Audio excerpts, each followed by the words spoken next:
Hello friends, तो आज के वीडियो में हम बात करेंगे हिंदी। जो ये आपका सामान्य हिंदी है उससे किस प्रकार के प्रश्न यूपी पुलिस में पूछे जाएंगे, क्योंकि ये ऐसे प्रश्न हैं जो आप सभी के लिए रामबाण साबित हो सकते हैं। यानी जो आपकी परीक्षा होने वाली है 17-18 फरवरी को, उसके लिए ये प्रश्न जो है रामबाण साबित हो सकते हैं। तो इन प्रश्नों को देखना नहीं भूलिए, जरूर देखिए। तो चलिए यहाँ पे हम प्रश्नों को शुरू करते हैं। आप स्वयं देख सकते हैं कि प्रश्न कितने ज़्यादा इम्पोर्टेंट है, तो हमारे प्रैक्टिस टेस्ट के साथ ज़रूर जुड़िए। जो ये आपके पास कम समय रह गया है, इसमें इन प्रश्नों को ज़रूर हल करिए। चलिए, प्रश्न पहला है, वर्णों के कितने भेद हैं? तो वर्णों के जो है 2 भेद हैं। तो भाषा की जो है सबसे छोटी इकाई जिसके खंड नहीं हो सकते। अब पहले वर्ण क्या होता है, तो वर्ण की बात कर ले कि भाषा की जो सबसे ऐसी छोटी इकाई जिसके हम टुकड़े नहीं कर सकते, वह वर्ण कहलाती है। तो वर्ण के जो है हमें 2 रूप देखने को मिलते हैं। तो अब कौन से होते हैं?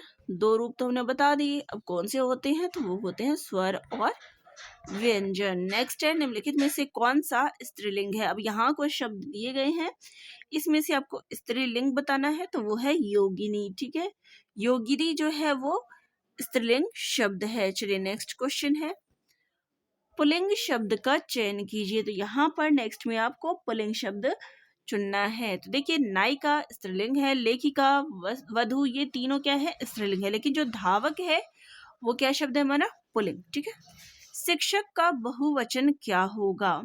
तो यहाँ पे देखिए, शिक्षकों, तो ये नहीं होगा। शिक्षक का बहुवचन भी शिक्षक ही होगा। शिक्षिकाएं, तो इसका स्त्रीलिंग हो जाएगा। तो यहाँ पर हमारा बी ऑप्शन जो है वो सही है। नेक्स्ट है, माँ ने बाजार से कपड़ा खरीदा। अब जो ये रेखांकित शब्द है कपड़ा, वो क्या है? तो ये जो है करण है। ठीक है, यहाँ पे जो कपड़ा है क्या आ गया? बाजार से कपड़ा खरीदा, तो ये जो है हमारा करण है। यहाँ पर ये कौन सा कारक है? करण। ठीक है, नेक्स्ट है, यह मेरी पतंग है। तो यहाँ पर जो रेखांकित शब्द है यह मेरी, इसका कौन सा भेद है? तो यहाँ पर ये तो देखिए, ये निश्चय है कि ये मेरी पतंग है। किसकी पतंग है? ये मेरी पतंग है। तो यहाँ पर निश्चयवाचक हो गया। चलिए, नेक्स्ट है, समझदार शब्द विशेषण का कौन सा भेद है? तो बोलते हैं ना, ये समझदार है, ये ऐसा है। तो ये समझदार जो है वो कैसा है?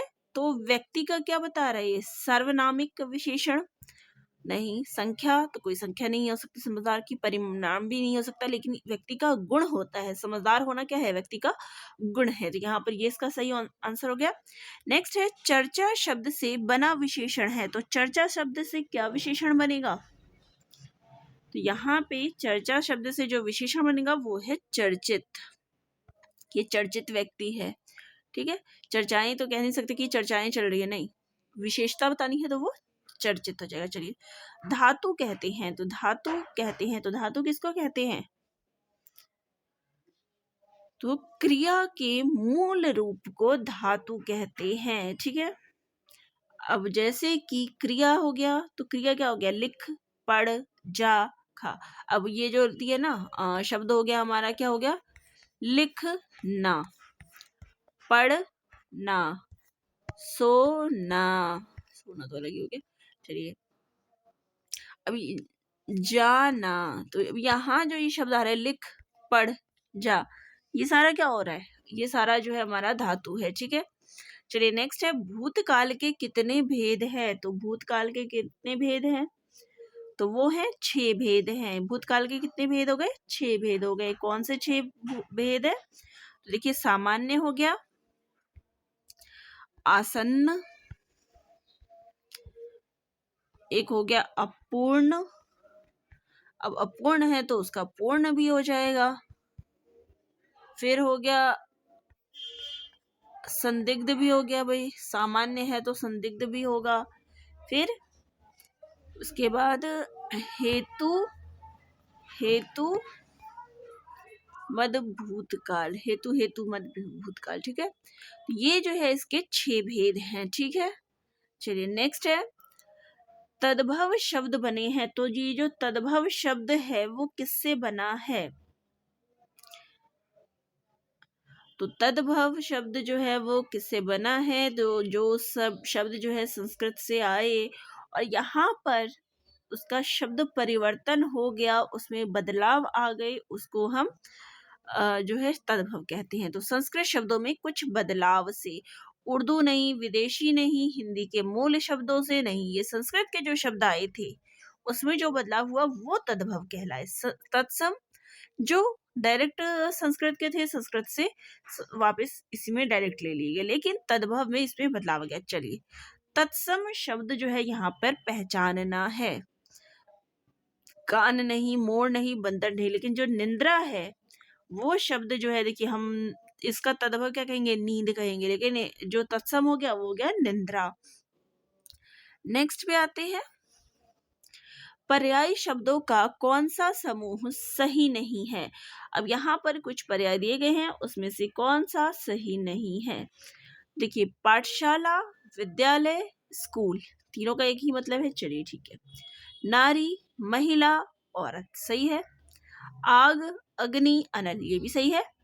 पहाड़, पर्वत, पुस्तक तो नहीं होता, तो यहाँ पे हमारा ऑप्शन सी हो गया इसका आंसर। नेक्स्ट है इनमें से सही विलोम शब्द युग्म कौन सा है? आदान प्रदान सही है, तो हमें पहला ही सही मिल गया।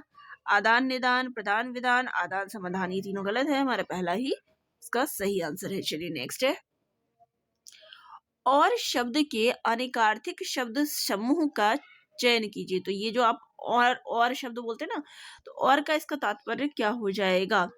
अन्य, अन्य तो ठीक है लेकिन उसका तो नहीं होगा। दूसरा, तथा, तो ये ऑप्शन तो सही है। सब, परंतु, परंतु तो नहीं होगा। परंतु, अपना, ये भी नहीं होगा। यहाँ पे ऑप्शन बी जो है इसका करेक्ट आंसर है। नेक्स्ट है जो काम करना कठिन हो, वाक्यांश के लिए एक शब्द लिखिए। तो जो काम कठिन हो उसके लिए एक शब्द क्या होगा? तो वो होगा दूभर। ठीक है, देखिए असंभव तो वो संभव ही नहीं है भाई, लेकिन यहाँ पे कठिन की बात की गई है तो ये काम बहुत दूभर है, मुश्किल है। ठीक है, पक्षी पेड़ों पर अपना डैश बनाते हैं। अब पक्षी जो है पेड़ पर क्या बनाएंगे? नीर, जल होता है। नीम, नीम तो पेड़ होता है। नीर भी नहीं, नीड़ बनाएंगे। नीड़ का तात्पर्य क्या होता है? घोंसला। ठीक है, चलिए नेक्स्ट है अनु उपसर्ग से बना शब्द है। तो अनु उपसर्ग, तो यहाँ पर जो प्रयुक्त हुआ है वो क्या है? अनुपमा। तो यहाँ पे तो अन उपमा जो शब्द बनेगा वो क्या होगा? अन उपमा। अंतर, अनु तो है ही नहीं। अनु, अन उत्तर, तो ये दोनों शब्द तो अन से बने हैं, लेकिन यहाँ जो शब्द है वो क्या है? अनुचर, ऑप्शन ए। चलिए नेक्स्ट है भुलक्कड़ शब्द में किस प्रत्यय का प्रयोग हुआ है? तो भुलक्कड़ शब्द में हमें प्रत्यय बताना है, तो वो क्या हो जाएगा? भूल जमा अक्कड़, तो क्या हो गया? भुलक्कड़। नेक्स्ट है गीतांजलि शब्द का संधि विच्छेद क्या होगा? तो अब अगर आप गीतांजलि को अलग करें तो शब्द क्या बनेगा? गीता जमा अंजलि। ठीक है, नेक्स्ट है सभी मिलकर स्कूल जाता है, वाक्य का शुद्ध रूप क्या होगा?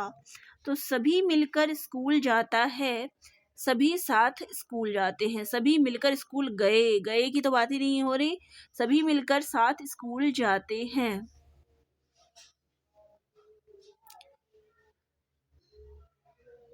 तो इसका जो शुद्ध रूप होगा वो होगा ऑप्शन डी। रसोई घर में कौन सा समास है? रसोई घर, रसोई का घर, का आ गया बीच में यहाँ पे, तो क्या आ जाएगा? तत्पुरुष समास। ठीक है, नेक्स्ट है मैं खाता हूँ, इसका कर्म वाच्य क्या है? कर्म क्या हो रहा है? कर्म वाच्य में जब इसको परिवर्तित करें तो इसमें क्या होगा? मुझसे खाया जाता है। ठीक है, मैं रोज पढ़ता हूँ वाक्य में क्रिया विशेषण का भेद है। तो इसमें कौन सा है कि मैं रोज पढ़ता हूँ, तो रीतिवाचक क्रिया विशेषण। नेक्स्ट क्वेश्चन पे आ जाइए।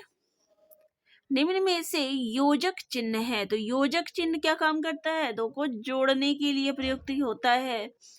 तो यहाँ पे जो योजक चिन्ह है वो है ये वाला, घी के दिए जलाना। इसका अर्थ क्या है,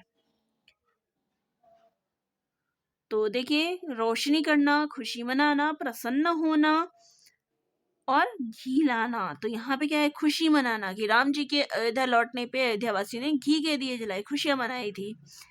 लोकोक्ति का सामान्य अर्थ है, तो इसका अर्थ क्या है, लोक की उक्ति या उक्त। ठीक है, चलिए नेक्स्ट है, चमक उठी सन 57 में तो तलवार, वो तलवार पुरानी थी। तो इसमें रस कौन सा है, कौन सा रस है, भक्ति रस है तो नहीं, वीर रस है, बिल्कुल है, यहाँ पे वीर रस ही तो है। खूब लड़ी मर्दानी वह तो झांसी वाली रानी थी। तो झांसी वाली रानी जो है वीर रस से परिपूर्ण कविता है सुभद्रा कुमारी चौहान की। ठीक है, तो अगर ये पंक्ति भी पूछ ले तो भी आपको पता होना चाहिए सुभद्रा कुमारी चौहान की पंक्ति है। चलिए, चौपाई के प्रत्येक चरण में कितनी मात्राएं होती है, तो चौपाई के प्रत्येक चरण में 16 मात्राएं होती है। नेक्स्ट क्वेश्चन है, काली घटा का घमंड घटा। तो इसमें कौन सा अलंकार है, तो यहाँ पे क्या शब्द बार बार आ रहा है, घटा, लेकिन दोनों की क्या है, अर्थ अलग है। तो जहाँ पे शब्द जो है दो रिपीट हो और उनके अर्थ अलग अलग हो, वहां पे यमक अलंकार होता है। ये यमक है, चमक हो गया है, यमक अलंकार होगा। फिर यहाँ पर ये एक आपको ये दे दिया गया है, वाक्यांश जो है यहाँ पे दे दिया गया है। चलिए इनके आंसर पे ही बात कर लेते हैं। तो वनों का मूल्य आंकने का अर्थ क्या है, तो इसका है वनों का महत्व समझना। आश्रय स्थल से क्या अभिप्राय है, तो आश्रय स्थल यानी कि रहने का जो स्थान होता है उसको हम आश्रय स्थल तो कहते हैं। फिर है वनों के संरक्षण से क्या अभिप्राय है, कि वनों का संरक्षण जो है वो कैसे हो सकता है, इसका अभिप्राय क्या है, अर्थ क्या है, आपसे ये पूछा है, तो वनों को बचाना। नेक्स्ट है, वन पर्यावरण की रक्षा किस प्रकार करते हैं, तो पर्यावरण की रक्षा किस प्रकार करते हैं, तेज हवाएं चलाकर, छाया देकर, वर्षा कराने में सहायक बनकर, लकड़ी देकर। तो ऑप्शन सी जो है इसका सही आंसर है। चलिए नेक्स्ट क्वेश्चन पे आते हैं। नदियों में जलधारा किसके कारण प्रवाहित होती है, तो नदियों में जो जलधारा होती है वो किसके कारण प्रभावित होती है, वनों के, धरती के, किसानों की, या फिर समुद्रों के। तो ये होती हैं वनों के कारण, क्योंकि वनों के द्वारा ही वर्षा कराई जाती है और फिर जो है जलधाराएं वहां पे बहती है। चलिए, जयद्रथ वध ये किसकी रचना है, यहाँ पे देखिए साहित्य से भी 2 प्रश्न आए हुए हैं, तो ये मैथिली शरण गुप्त की रचना है। चलिए नेक्स्ट क्वेश्चन है, अतीत के चलचित्र ये किसकी रचना है, तो ये महादेवी वर्मा की रचना है। तो चलिए, ये PYQ जो है आपको कैसे लगी, आपकी जो प्रैक्टिस है वो हिंदी साहित्य के लिए, ये प्रश्न जो है हिंदी का आपको कैसा लगा, कमेंट बॉक्स में ज़रूर बताइएगा। धन्यवाद। इसी प्रकार के प्रैक्टिस टेस्ट से जुड़े रहने के लिए चैनल से जुड़िएगा, यहाँ आपको और भी प्रैक्टिस टेस्ट मैं करवाऊंगी।